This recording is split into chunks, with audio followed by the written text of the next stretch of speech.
नमस्कार। उभयनिष्ठ आधार विन्यास ये क्या होता है? उभयनिष्ठ आधार विन्यास, इसके निवेशी अभिलाक्षणिक क्या है, इसके निर्गम अभिलाक्षणिक क्या है, इनके बारे में हम आज बातचीत करेंगे। उभयनिष्ठ आधार विन्यास में आधार टर्मिनल को निवेशी तथा निर्गम परिपथों में उभयनिष्ठ रखा जाता है। निवेशी संकेत उत्सर्जक व आधार टर्मिनल के मध्य तथ्य व निर्गम संकेत संग्राहक व आधार टर्मिनल के मध्य लिया जाता है।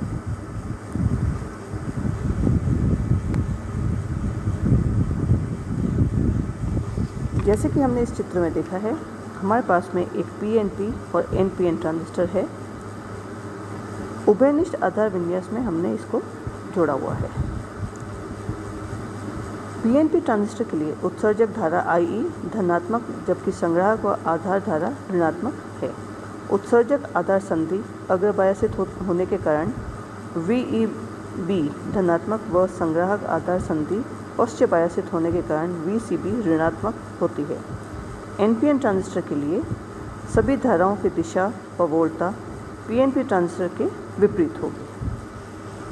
ट्रांजिस्टर के विद्युतीय व्यवहार की संपूर्ण व्याख्या विभिन्न वोल्टताओं व धाराओं के मध्य से संबंध की सहायता से की जा सकती है। इन संबंधों को सुविधा के लिए आरेखीय रूप से दर्शाया गया है। इन आरेखों को ट्रांजिस्टर अभिलाक्षणिक आरेख या ट्रांजिस्टर कैरेक्टरिस्टिक कर्व कहा जाता है। ट्रांजिस्टर के लिए निवेशी तथा निर्गम अभिलाक्षणिक अत्यंत महत्वपूर्ण होते हैं। अब इन निवेशी अभिलाक्षणिक में हम इनपुट कैरेक्टरिस्टिक देखते हैं। उभयनिष्ठ आधार विन्यास में निर्गत वोल्टता संग्राहक आधार वोल्टता VCB को नियत रखते हुए निवेशी वोल्टता उत्सर्जक आधार वोल्टता VEB व निवेशी धारा IE के मध्य खींचे गए वक्र निवेशी अभिलाक्षणिक वक्र इनपुट कैरेक्टरिस्टिक कर्व कहते हैं। पीएनपी ट्रांजिस्टर के लिए निवेशी अभिलाक्षणिक को दर्शाया गया है। VCB को नियत मान के लिए वक्र अग्रबायासित डायोड व अभिलाक्षणिकों के तुल्य प्राप्त होते हैं। ट्रांजिस्टर का उत्सर्जक आधार क्षेत्र पीएन संधि डायोड के अग्रदिशिक बायस के समान व्यवहार करता है। निवेशी अभिलाक्षणिकों से स्पष्ट है कि संग्राहक वोल्टता का परिमाण बढ़ाने पर उत्सर्जक धारा भी बढ़ती है तथा वक्र दी गई VB वोल्टता के लिए ऊपर की ओर विस्थापित हो जाती है। यद्यपि यह प्रभाव बहुत कम होता है, अतः VCB का मान बढ़ाने पर उत्सर्जक आधार संधि एक बेहतर डायोड के समान व्यवहार करती है। निवेशी अभिलाक्षणिकों में यह वोल्टता जिसमें कम मान पर उत्सर्जक धारा का मान बहुत कम प्राप्त होता है, देहली वोल्टता या थ्रेशोल्ड वोल्टेज VT कहलाती है। जर्मेनियम ट्रांजिस्टर के लिए यह देहली वोल्टता 0.1 वोल्ट तथा सिलिकॉन ट्रांजिस्टर के लिए 0.5 वोल्ट होता है।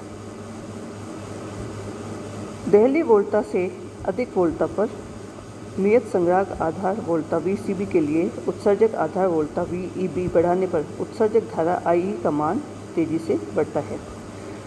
क्योंकि VEB में सूक्ष्म परिवर्तन से ही IE में अत्यधिक परिवर्तन हो जाता है, जिसके कारण उभयनिष्ठ आधार विन्यास में ट्रांजिस्टर का निवेश प्रतिरोध बहुत कम 20 से 100 ओम का होता है। निवेश प्रतिरोध का मान निवेशी अभिलाक्षणिक के प्रचालन बिंदु पर निर्भर करता है।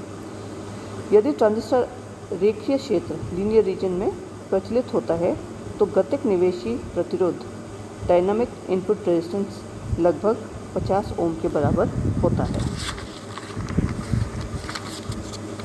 निवेशी अभिलाक्षणिक का ढाल या स्लोप से ट्रांजिस्टर का गतिक निवेशी प्रतिरोध RI इस प्रकार से ज्ञात किया जा सकता है। जो RI का मान होता है वो उत्सर्जक आधार वोल्टता में परिवर्तन डिवाइड बाय उत्सर्जक धारा में परिवर्तन, इसमें हम VCB को कांस्टेंट रखते हैं जैसे कि हमने इस इक्वेशन में दर्शाया है। तो हम कह सकते हैं RI is equal to delta VEB divide by delta IE VCB constant. अब हम बात करते हैं निर्गम अभिलाक्षणिक या आउटपुट कैरेक्टरिस्टिक्स की। उभयनिष्ठ आधार विन्यास में निवेशी धारा या उत्सर्जक धारा IE को नियत रखते हुए संग्राहक आधार वोल्टता VCB और संग्राहक धारा IC के मध्य खींचे गए वक्र निर्गम अभिलाक्षणिक कहलाते हैं। पीएनपी ट्रांजिस्टर में निर्गम अभिलाक्षणिकों को हमने यहाँ पे दर्शाया है, नीचे इस चित्र में दिखाया गया है। निर्गम अभिलाक्षणिकों को सक्रिय क्षेत्र जिसको हम एक्टिव रीजन कहते हैं, संतृप्त क्षेत्र जिसको हम सैचुरेशन रीजन कहते हैं, और तथा अंतक क्षेत्र जिसको हम कट ऑफ रीजन कहते हैं, इस 3 भागों में बांटा गया है। अब हम बात करते हैं उन तीनों क्षेत्रों के बारे में। सक्रिय क्षेत्र क्या होता है, संतृप्त क्षेत्र क्या होता है, अंतक क्षेत्र क्या होता है। सक्रिय क्षेत्र, यह क्षेत्र सामान्यतः रेखीय प्रवर्धकों या फिर लीनियर एम्पलीफायरों के लिए प्रयुक्त किया जाता है। सक्रिय क्षेत्र में उत्सर्जक आधार संधि अग्रबायसित जबकि संग्राहक आधार संधि पश्चबायसित होती है। सक्रिय क्षेत्र के निचले सिरे पर उत्सर्जक धारा I का मान 0 होता है और संग्राहक धारा केवल व्युत्क्रम संतृप्त धारा ICBO के कारण होती है। ICBO का मान IC की तुलना में इतना कम होता है कि काल्पनिक रूप से यह IC 0 क्षैतिज रेखा पर प्रतीत होता है। उभयनिष्ठ आधार विन्यास के लिए जब IE 0 हो, परिपथ अवस्थाएं ये हमने इस चित्र में दर्शाई हैं।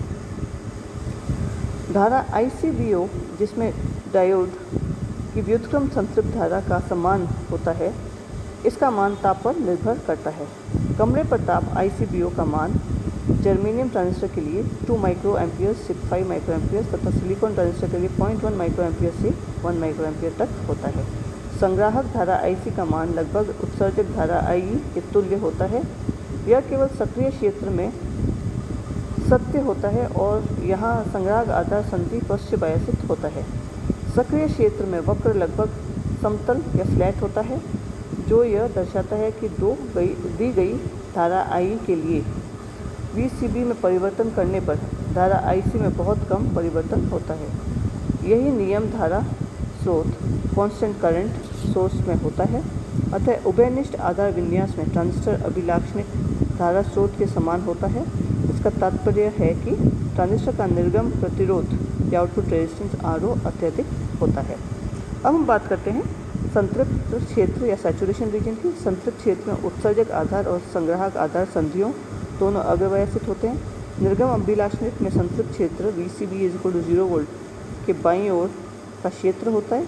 इस क्षेत्र की क्षैतिज या हॉरिजॉन्टल स्केल को बढ़ाया गया है, इससे यह क्षेत्र के अभिलाक्षणिकों में परिवर्तन को आसानी से दर्शाया जा सके। जब संग्राहक आधार संधि को अग्रबायसित किया जाता है अर्थात VCB धनात्मक होता है, संग्राहक धारा IC I के लिए मान के लिए तेजी से घटती है। इस क्षेत्र में संग्राहक धारा उत्सर्जक धारा व अधिक निर्भर नहीं करती। अंतक क्षेत्र या कट ऑफ रीजन क्या होता है? अंतक क्षेत्र में उत्सर्जक आधार व संग्राहक आधार दोनों संधियों पश्चबायसित या रिवर्स बायसित होती है। IE 0 अभिलाक्षणिक के नीचे का क्षेत्र अंतक क्षेत्र कहलाता है। इस क्षेत्र में संग्राहक धारा 0 होती है। NPN ट्रांजिस्टर के लिए निवेशी तथा निर्गम अभिलाक्षणिक इनपुट व आउटपुट कैरेक्टरिस्टिक जैसे कि हमने चित्र में दर्शाया, वोल्टा की ध्रुवता तथा धाराएं PNP ट्रांजिस्टर के विपरीत होती है। निवेशी अभिलाक्षणिक में वोल्टा VCB धनात्मक होती है जबकि धारा IE व वोल्टा VEB ऋणात्मक होती है। निर्गम अभिलाक्षणिक में वोल्टा VCB तथा धारा IC धनात्मक होती है। चित्र में जैसे हमने देखा है NPN ट्रांजिस्टर भी सक्रिय संतृप्त अंतक क्षेत्र में प्रचालित होता है। अब हम बात करते हैं करंट गेन की या धारा लाभ क्या होता है। उभयनिष्ठ आधार विन्यास में उत्सर्जक धारा, निवेशी धारा तथा संग्राहक धारा, निर्गम धारा होती है। निर्गम तथा निवेशी धाराओं का अनुपात ट्रांजिस्टर का धारा लाभ कहलाता है। क्योंकि निवेशी तथा निर्गम धाराएं AC व DC 2 प्रकार की होती है, अतः धारा लाभ की भी AC व DC 2 प्रकार की होती है। उभयनिष्ठ आधार DC धारा या कॉमन बेस DC करंट क्या होता है? उभयनिष्ठ आधार धारा लाभ संग्राहक IC तथा उत्सर्जक धारा IE के अनुपात के रूप में परिभाषित किया जाता है। इसे अल्फ़ा या अल्फ़ा DC या HJB में दर्शाया गया है। मतलब कि अल्फ़ा अल्फ़ा DC IC/IE। क्योंकि संग्राहक धारा का मान सदैव उत्सर्जक धारा से कम होता है, अतः DC धारा लाभ अल्फ़ा का मान हमेशा 1 से कम होगा। सामान्यतः अल्फ़ा 0.98 प्रायोगिक रूप से अल्फ़ा का मान 0.95 से 0.99 के मध्य होता है तो I E is equal to I B plus I C is equal to alpha I E, तो I E is equal to I B plus alpha I E, तो हम आई बी को लिख सकते हैं 1 माइनस अल्फ़ा ब्रैकेट में आई ई। उभयनिष्ठ आधार धारा लाभ या common base AC current. Transistor में को प्रवर्धक के रूप में प्रयुक्त किया गया है। प्रवर्धक समय के सापेक्ष परिवर्तित संकेत अर्थात एसी संकेतों को प्रवर्धन करता है। इस स्थिति में हम वोल्टाओं पर धाराओं के डीसी मान का अध्ययन की अपेक्षा होने वाली सूक्ष्म परिवर्तनों का अध्ययन करते हैं। विशेष रूप से हम यह जानना चाहते हैं कि उत्सर्जक धारा में परिवर्तन करने के पर संग्राहक धारा किस प्रकार परिवर्तित होता है। यह सूचना एक प्राचाल या पैरामीटर द्वारा प्राप्त होती है जिसे एसी धारा लाभ एसी करंट गेन कहते हैं। यह एसी धारा लाभ संग्राहक धारा में परिवर्तन तथा उत्सर्जक धारा में परिवर्तन के अनुपात द्वारा व्यक्त किया जाता है। जब संग्राहक आधार वोल्टा नियत हो इसे अल्फ़ा 0 या अल्फ़ा एसी या अल्फ़ा एफ पी द्वारा दर्शाया जाता है। एच प्राचाल या हाइब्रिड संकर प्राचाल का विश्लेषण से प्राप्त होता है। पदाक्षर या सबस्क्रिप्ट में अक्षर एफ अग्रवयसित या फॉरवर्ड तथा बी उभयनिष्ठ आधार बेस संयोजन को व्यक्त करता है। अतः एसी धारा लाभ A0 alpha AC is equal to delta I C divide by delta I E, यहाँ पे वी सी बी को हम कांस्टेंट देते हैं। इस लघु संकेत उभयनिष्ठ आधार धारा लाभ small signal common base gain भी कहते हैं। एसी धारा लाभ या एच एफ बी का परिभाषा में हमने वी सी बी को नियत लिया है। निवेशी टर्मिनलों पर एसी संकेत लगाने पर परिपथ में धारा का मान परिवर्तित होता है, अतः संग्राहक वोल्टा भी परिवर्तित होती है। वी सी बी को नियत रखने का एकमात्र तरीका तब भी जब एसी संकेत निवेशित हो। लोड प्रतिरोध आरसी को लघुपथित या शॉर्ट सर्किट करते हैं, इसलिए धारा लाभ एच एफ पी को लघुपथित धारा लाभ शॉर्ट सर्किट करंट गेन भी कहा जाता है। सामान्यतः अल्फ़ा 0 का मान अल्फ़ा के बराबर तथा 1 से कम होता है, इसलिए प्रायोगिक रूप से अल्फ़ा डीसी लाभ एसी धारा लाभ के तुल्य अल्फ़ा 0 होता है। अब हम बात करते हैं लीकेज करंट या शरण धारा के बारे में। जैसे कि हमने चित्र में दर्शाया, एक पीएनपी ट्रांजिस्टर उभयनिष्ठ आधार विन्यास कॉमन बेस कॉन्फ़िगरेशन में प्रदर्शित है। जब स्विच को हम बंद करते हैं, एस को बंद करते हैं, तो बैटरी वीईबी के द्वारा उत्सर्जक आधार संधि अग्रवयसित हो जाती है। वह उत्सर्जक क्षेत्र से होल आधार क्षेत्र के गमन करता है। इसमें कुछ होल आधार क्षेत्र व इलेक्ट्रॉन के साथ पुनः संयोजित होकर आईबी उत्पन्न करते हैं तथा शेष होल संग्राहक आधार संधि कलेक्टर बेस जंक्शन पर पश्च बायस वोल्टा वीसीबी से आकर्षित होकर संग्राहक क्षेत्र में पहुंचकर संग्राहक धारा आईसी प्रदान करते हैं। अतः उत्सर्जक धारा आई आधार धारा आईबी व संग्राहक धारा आईसी में विभाजित हो जाते हैं। परिणाम स्वरूप उत्सर्जक धारा आई आधार धारा आईबी व संग्राहक धारा आईसी प्राप्त नहीं होती, परंतु कमरे में तापजनित अल्पसंख्यक आवेश वाहकों एन क्षेत्र में होल व पी क्षेत्र में इलेक्ट्रॉन के लिए संग्राहक आधार संधि जेसी अग्रबायस की तरह व्यवहार करती है, क्योंकि आधार के सापेक्ष संग्राहक ऋणात्मक बायसित होता है। अतः ये अल्पसंख्यक आवेश वाहक माइनॉरिटी चार्ज कैरियर्स इलेक्ट्रॉन व होल संग्राहक आधार संधि पर विसरित होकर एक धारा उत्पन्न करते हैं। यह धारा बाह्य परिपथ में संग्राहकों से आधार की ओर प्रवाहित होते हैं। इसे शरण धारा या लीकेज करंट ICBO कहते हैं।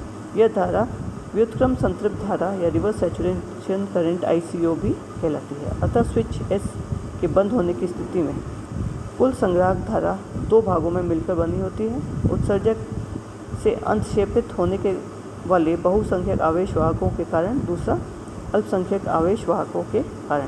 तो IC = IC बहुसंख्यक प्लस ICBO अल्पसंख्यक। तो IC को कह सकते हैं अल्फ़ा आई प्लस ICBO। तो उभयनिष्ठ आधार धारा लाभ अल्फ़ा ये हो जाएगी IC minus ICBO divide by IE। तो हम संक्षेप में इसको कह सकते हैं कि उभयनिष्ठ आधार विन्यास में धारा लाभ अल्फ़ा इकाई में कम से कम 0.98 होता है। गतिक निवेशी प्रतिरोध IRI बहुत कम होता है, अब लगभग 20 ओम्स के बराबर। प्रत्येक निर्गम प्रतिरोध बहुत अधिक होता है 1 मेगा ओम के बराबर। क्षरण धारा जर्मेनियम के लिए 0.4 माइक्रो एम्पियर्स और सिलिकॉन ट्रांजिस्टर के लिए 0.2 माइक्रो एम्पियर्स होती है। क्षरण धारा ताप पर निर्भर करती है। अब हमने इस चित्र में दर्शाया है उभयनिष्ठ आधार अभिलाक्षणिकों के निर्धारण के लिए प्रायोगिक जो व्यवस्था है हमने इस प्रकार से दर्शाई है। पीएनपी ट्रांजिस्टर के लिए उभयनिष्ठ आधार अभिलाक्षणिकों के निर्धारण हेतु प्रायोगिक व्यवस्था हमने यहाँ पे दर्शाई है। आधार उत्सर्जक वोल्टा VEB को विभव मापी R1 की सहायता से परिवर्तित किया जा सकता है। क्योंकि वोल्टा VEB अल्पसंख्यक 1 वोल्ट से कम है, अतः हम उत्सर्जक परिपथ में एक प्रतिरोध RS श्रेणी क्रम में जो RS का मान लगभग 1 किलो ओम होता है वो लगाते हैं। यह धारा I का मान को नियंत्रित करने में मदद करता है। इस प्रतिरोध के अभाव में विभव मापी R1 के मान में थोड़ा सा परिवर्तन करने पर धारा I का मान अत्यधिक परिवर्तित हो जाता है। संग्राहक आधार वोल्टा VCB को विभव मापी R2 की सहायता से परिवर्तित किया जा सकता है। आवश्यक धाराएं तथा वोल्टाएं मिली एमीटर तथा वोल्टमीटर की सहायता से ज्ञात की जा सकती है। धन्यवाद। Thank you.